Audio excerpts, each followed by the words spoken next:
ये गुजराती फिल्म वश की एक रीमेक है। इनफैक्ट इन दोनों फिल्मों में बेटी का रोल जिन एक्ट्रेस ने प्ले किया है वो सेम है और उनका नाम है जानकी बूडीवाला। अब मैंने अपने चैनल पे वश फिल्म को एक्सप्लेन कर रखा है और शैतान की कहानी ऑलमोस्ट सेम है, एंडिंग को थोड़ा सा चेंज किया गया है। स्टिल आज की वीडियो में हम एकदम शॉर्ट में शैतान फिल्म की कहानी को जानते हुए इसके एंडिंग पे बात करेंगे और जानेंगे कि आखिर ये वश से कैसे डिफरेंट है। Subscribe our YouTube channel Be Entertaining Club.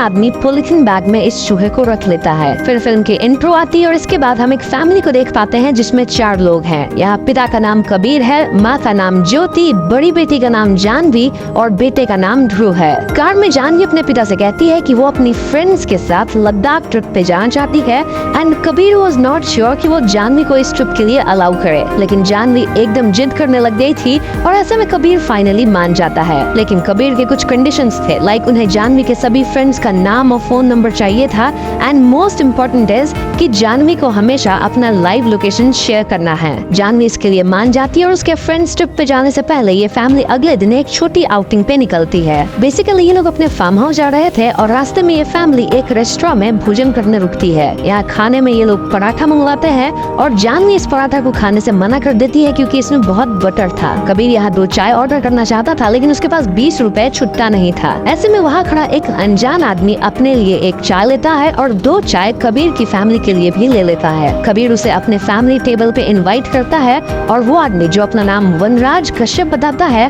वो कबीर की फैमिली के साथ घुलने मिलने लगता है। वनराज बड़ी चालाकी से कहता है कि मैं जानवी का पराठा खा लेता हूँ और तुम मेरा लड्डू खा लो। जानवी फौरन वनराज का दिया हुआ लड्डू खा लेती है क्योंकि ऑफ कोर्स बच्चों को मीठा खाना पसंद होता है। लेकिन लड्डू खाते ही जानवी को थोड़ा अजीब फील होता है एंड देन वनराज जानवी को ये बटर वाला पराठा खाने कहता है। सरप्राइजिंगली जानवी बिना सवाल जवाब किए अपना पराठा पूरा खा लेती है which was very weird। इसके बाद ये लोग खा पी के रेस्टोरेंट से निकलते हैं और जाने से पहले वनराज जानवी को वापस से बिस्किट देता है सेइंग कि फार्म हाउस पहुंच के ये सबसे पहले खा लेना। अगेन जानवी उसकी बात को सुन के हामी भरती है which was very unusual क्योंकि जानवी एक ऐसी लड़की थी जो कि किसी की एक नहीं सुनती थी, लेकिन वो वनराज की हर बात सुन रही थी। इनफैक्ट फार्म हाउस पहुंच के वो सबसे पहले उस पैकेट से बिस्किट निकाल के खाती है। खैर फार्म हाउस से पूरा परिवार खूब एंजॉय करने लगता है और ज्योति नोटिस करती है कि वनराज इनके फार्म हाउस के बाहर खड़ा था। वो ये बात कबीर को बताती है और जब तक कबीर पूल से निकल के वनराज से मिलने जाता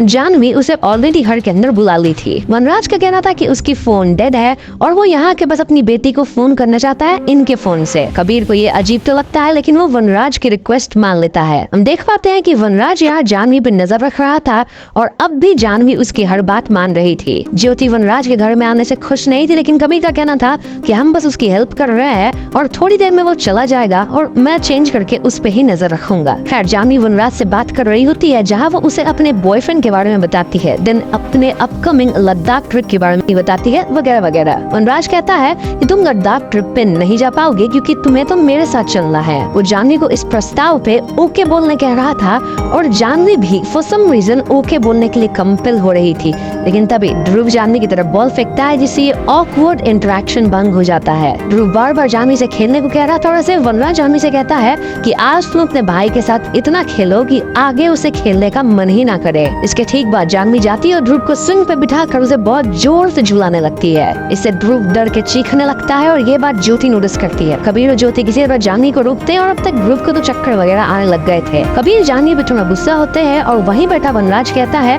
कि जानवी पापा से सॉरी बोलो और जानवी तुरंत सॉरी बोलती है। अब खाना खाते वक्त वनराज फिर से इनके फैमिली मैटर्स में दखल अंदाजी करने लगता है और वो कहने लगता है कि मुझे आपके फैमिली के बारे में सब पता है। वो जानवी से कहता है कि तुम अपने बॉयफ्रेंड विवान को फोन लगाओ और उससे ब्रेकअप कर लो। सरप्राइजिंगली जानवी एग्जैक्टली ऐसा ही करती है और ये सब देखकर जानवी के पेरेंट्स बहुत घबरा जाते हैं। कबीर फौरन वनराज को यहाँ से निकलने कहता है लेकिन वनराज जाने के तैयार ही नहीं था। ऐसे में कबीर वनराज को पकड़ के घर से बाहर निकालने लगता है लेकिन जानवी एकदम से अपने पिता से ही लड़ने लगती है सेइंग कि अंकल कहीं नहीं जाएंगे। वो अपने पिता को धक्का देने लगती है और जानवी का बर्ताव एकदम पागलों जैसा था। जानवी कहने लगती है कि अंकल जो भी कहेंगे वो करना मेरे लिए जरूरी है। वनराज यहाँ बताता है कि वो जानवी के साथ वशीकरण किया है, काला जादू, यानी कि अब जानवी सिर्फ वही करेगी जो वनराज बोलेगा क्योंकि जानवी वनराज के वश में है। डेमो देने के लिए वनराज जानवी को खड़ी होने दिन बैठने के लिए कहता है और फिर यही काम बार बार करवाता है। इनफैक्ट उसके बाद रोने कहता है, हंसने कहता है, वगैरह वगैरह। ये सब देख ज्योति रोते हुए वनराज से पूछती है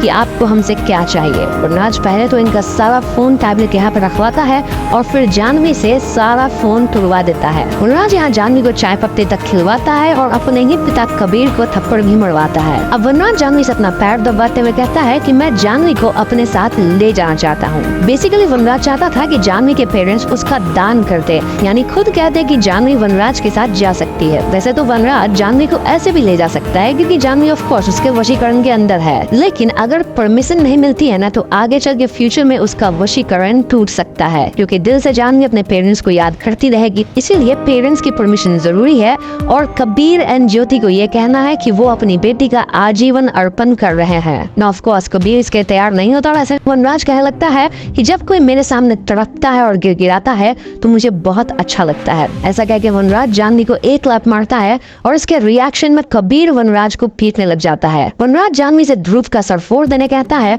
और जानवी ऐसा ही करती है। दूसरी तरफ हम पुलिस को यहाँ आते देखते हैं क्योंकि ज्योति बार बार पुलिस हेल्पलाइन पे मिस्ड कॉल्स मार रही थी। पुलिस घर के अंदर आती है और यहाँ कबीर, ज्योति और वनराज को ऐसे बिहेव करते देखते हैं मानो ये सब फैमिली एंड फ्रेंड्स है। अब ऐसा इसलिए क्योंकि वनराज जानवी को एक गैस सिलेंडर के ऊपर गैस ओपन करके बैठा दिया था, साथ ही उसके हाथ में माचिस थी। यानी अगर कबीर या ज्योति अपना मुंह खोलते तो जानवी गैस में आग लगा देती, जिससे वो तो कम से कम मार ही जाती और बाकी लोग को भी क्षति होता है क्योंकि गैस तो एक्सप्लोड होता है। ये लोग पुलिस को किसी तरह समझा बुझा के यहाँ से भेज देते हैं, जिसके बाद वनराज और भी भड़कता है। कबीर यहाँ वनराज को घर और पैसा भी ऑफर करता है, लेकिन वनराज कबीर के सामने ही पैसा जला देता है। यानी कि इट वाज क्लियर कि वनराज को जानवी ही चाहिए थी। वनराज कहता है कि धन पाना, हवस और लालच ये सब बेकार की चीजें मेरे अंदर नहीं है, क्योंकि मैं इंसान नहीं हूँ बल्कि मैं इंसानों से बहुत आगे बढ़ चुका हूँ। ये उमरा की रात मेरे लिए आई है। उमरा परछाई का वो काला हिस्सा है जहाँ रोशनी की एक किरण तक नहीं पहुँचती। इसके बाद वनराज संस्कृत में कुछ चीजें बोलता है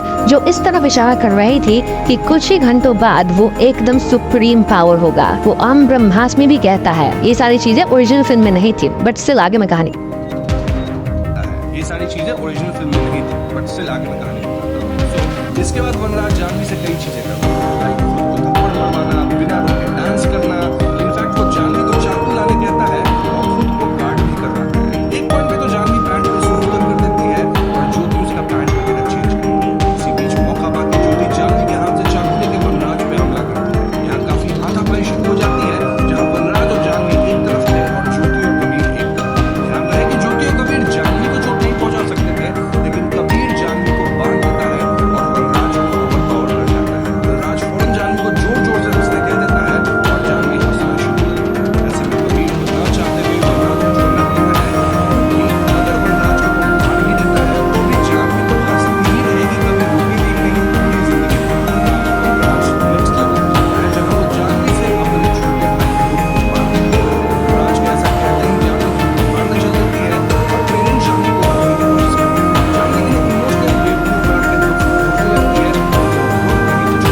इन द एंड जानवी ध्रुव को शांत कर पाती है और पूरी हाथापाई के बाद तो ध्रुव को छत से नीचे फेंक देती है। पेरेंट्स फौरन ध्रुव के ऊपर नीचे आते हैं और ध्रुव को उठा लेते हैं। इसके ना चाहते हुए भी कबीर और ज्योति जानवी का हाथ पकड़ लेते हैं, जिसके बाद वनराज जानवी के साथ यहाँ से निकल लेता है। उसके जाते ही कबीर अपनी बीवी ज्योति से ध्रुव को हॉस्पिटल ले जाने कहता है। मीनवाइल वो खुद जानवी के लोकेशन को ट्रैक करते हुए वनराज का पीछा करता है। बेसिकली जब इनके बीच हाथापाई हो रहा था घर के अंदर, तब कबीर कभी तो जानवी के फोन का लोकेशन ऑन करके उसके पास ही रख दिया था, यानी अब वो जानवी के रियल टाइम लोकेशन को ट्रैक कर सकता था एक फोन का जुगाड़ करके। वहीं दूसरी तरफ हम वनराज को अपने अड्डे पे पहुंचते देखते हैं, जहां वो कई लड़कियों को अपने वशीकरण का शिकार बना के रखा था। वो कहता है कि आज की रात वो जानवी और बाकी लड़कियों को आजाद कर देगा। देन वनराज खुद को किसी तरह के रिचुअल के लिए तैयार करता है और हम सभी लड़कियों को ट्रांस स्टेट में देखते हैं।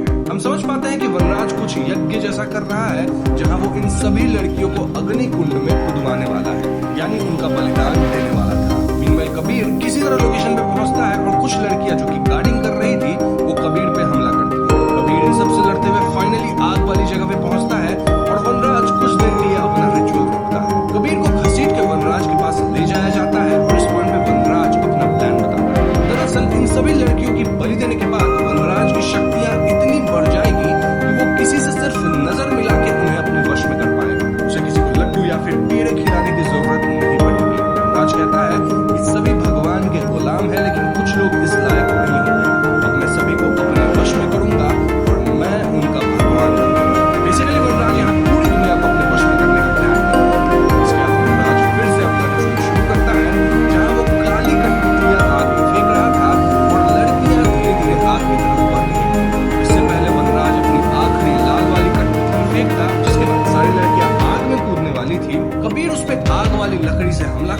और इससे पहले वनराज कुछ बोलता, कबीर उसका जीभ ही काट देता है। कबीर वनराज के जीभ को आग में फेंक देता है और यहाँ सारी लड़कियां कबीर पे हमला बोल देती हैं। अभी एकदम से वनराज की आवाज आती है, सेइंग कि तुम पहले की तरह नॉर्मल हो और मैं तुम्हें हमेशा हमेशा के लिए आजाद करता हूँ। ये सुनते लड़कियां रुक जाती है और आजाद हो जाती है। अब यहाँ आता है कहानी में ट्विस्ट, जहाँ हम समझ पाते हैं कि पूरे इवेंट्स के दौरान कबीर अपने पॉकेट में एक वॉइस रिकॉर्डर रखा था।